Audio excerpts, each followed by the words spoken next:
দিতে বসে যখন আল্লাহু আকবার বলে ডাক দিচ্ছে, মদিনার মধ্যে যেন ঈদের আমেজ বইয়া গেছে।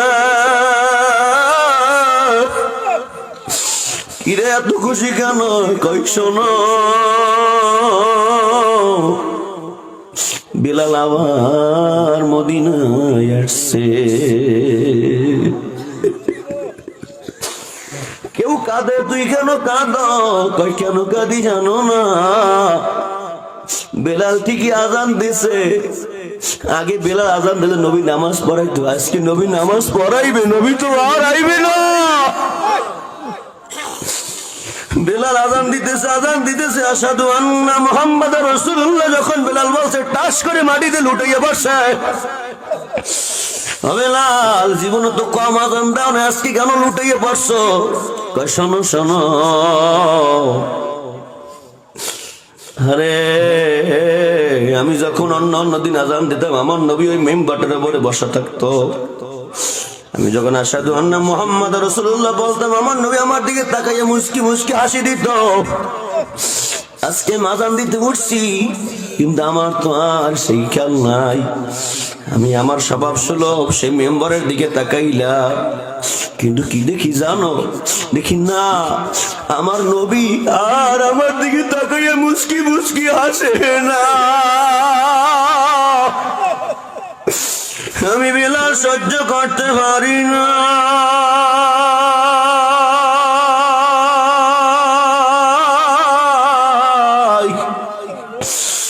কারে কয়ার কারে বুঝা,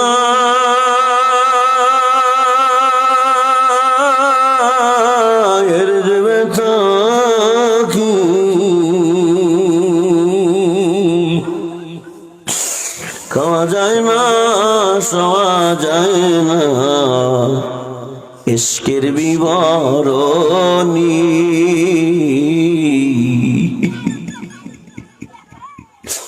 শুধু কি বেলাল কেমন নবী ডেকে নেছে তাই না? শোনো, সওদাগর, তার বাড়িতে একটা কাজের লোক আছে, নাম হইল মোহাম্মদ আলী। বাড়িতে কাজ করে, কিন্তু গুনগুন গুনগুন করে আমার নবীর সামনে দুরূদ পড়তেই থাকে। একবার সওদাগর হজে যাইবে, সব কিছু গুছ করে রওনা করছে। যাওয়ার সময় ছেলে বলে, বাবা আমার জন্য পাঞ্জাবির পিস আন্য। মেয়ে বলে, বাবা আমার জন্য অমুক আন্য তমুক আন্য। সবাই সব কিছু বলে, কিন্তু মোহাম্মদ আলী কিচ্ছু বলে না। কিরে মোহাম্মদ আলী, তুই কিছু বলো না, তোর কি কিছু লাগবে না? কয় হুজুর আমার কিচ্ছু লাগবে না, তবে আমার একটা আরজি আছে। কি আছে বল? বলে, আপনি যখন নবীর রওজা পাশে দাঁড়াইবেন, আপনার সালামটা দিয়া আপনি একটু এই গুনাহগারের পক্ষ থেকে নবীর রওজায় একটা সালাম পৌঁছাইয়ে দিয়ে, আর বললেন যে বাংলার জমিনে তার একটা পাগল আছে মোহাম্মদ আলী, বড় গরিব, টাকা নাই, পয়সা নাই, কিন্তু মদিনায় যাওয়ার বড় ইচ্ছা, যাইতে তো আর পারে না, আইতে তো আর পারলাম না। আপনি নবীরে বললেন। সওদাগর হজে যাইয়া নিজের সালামটা দিচ্ছে। এরপরে বলে, নবী গো, আমার বাড়িতে কাজের লোক মোহাম্মদ আলী আপনার বড় পাগল, আপনারে সালাম জানাইছে। নবীর সঙ্গে সঙ্গে কথাটা শুনে সালামের উত্তর দিয়ে দিচ্ছে। আরে মোহাম্মদ আলী সালামের উত্তর শুনিয়া ওই সওদাগরের মনের মধ্যে জ্বালা যন্ত্রণা শুরু হয়ে গেছে। এত টাকা খরচ করে হজে আসলাম, আমার সালামের উত্তর আমার নবী দিল না। মোহাম্মদ আলীর সালামের উত্তর দিল, কি ঘটনা? কোনো কিছু ভালো লাগে না। হজের কার্যক্রম শেষ করে যে যা বলছে সবার জন্য সব ঠিকই আনছে। এখন সব কিছু রাখিয়া ছেলে বলে, আব্বা কেমন আছেন? কোনো কথা নাই। মেয়ে বলে, আব্বা কেমন আছেন? কোনো কথা নাই। স্ত্রীর সঙ্গে কোনো কথা নাই। ছেলেরা ডাকিয়ে বলে, ছেলে দিকে আয়, বল আমার মোহাম্মদ আলী কই? ওরে বাবা,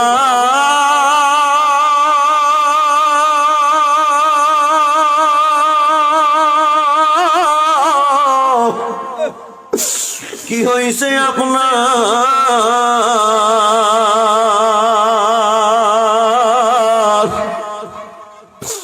ছেলের কথা না শুনিয়া, মেয়ের কথা না শুনিয়া, স্ত্রীর কথা না শুনিয়া মোহাম্মদ আলীর কথা জিজ্ঞেস করে।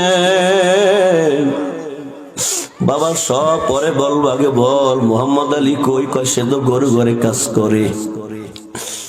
মোহাম্মদ আলীর কাছে গিয়া আরে সদাগর মোহাম্মদ আলীর টাস করে টান দিয়া বুকের মধ্যে জড়াইয়া ধরছে মহিলা সহ। সওদাগর আপনি এরকম করেন কেন? কয় মোহাম্মদ আলী তোর জন্য একটা সুখের খবর আছে। কি খবর? আমি জানি। সুবহানাল্লাহ। কেমনে জানো? কয় আপনি যেই দিন আমার নবী রোজায় সালাম পৌঁছাইছে ওই দিন আমি ঘরের মধ্যে শোয়া ছিলাম, তাহাজ্জুদের আগ মুহূর্তে আমি দেখি আমি ঘুমের মধ্যে এমন একটা লোক আমার রুমে এসে হাজির হয়ে গেছে। মাথায় পাগড়ি, নুরানি উজালা চেহারা, মুখের মধ্যে দাঁড়িয়ে ওই রকম মানুষ আমার জীবন আমি দেখি নাই। ঘুমের মধ্যে আমার হাত ধরে টান মারে বলা মোহাম্মদ আলী আয়। আল্লাহ, আমি নবীর উম্মত, আমি নবীর পাগল, তোর সালাম আমার বাবায় পৌঁছিয়ে গেছে। আমার নবী যখন টান মারছে আমার ঘুম ভাঙিয়ে গেছে। আমি বুঝছি আমার নবী সারা কেউ না। সওদাগর মহাজন আপনারে ধন্যবাদ, আপনি আমার সালামটা রওজায় পৌঁছে দিয়েছে।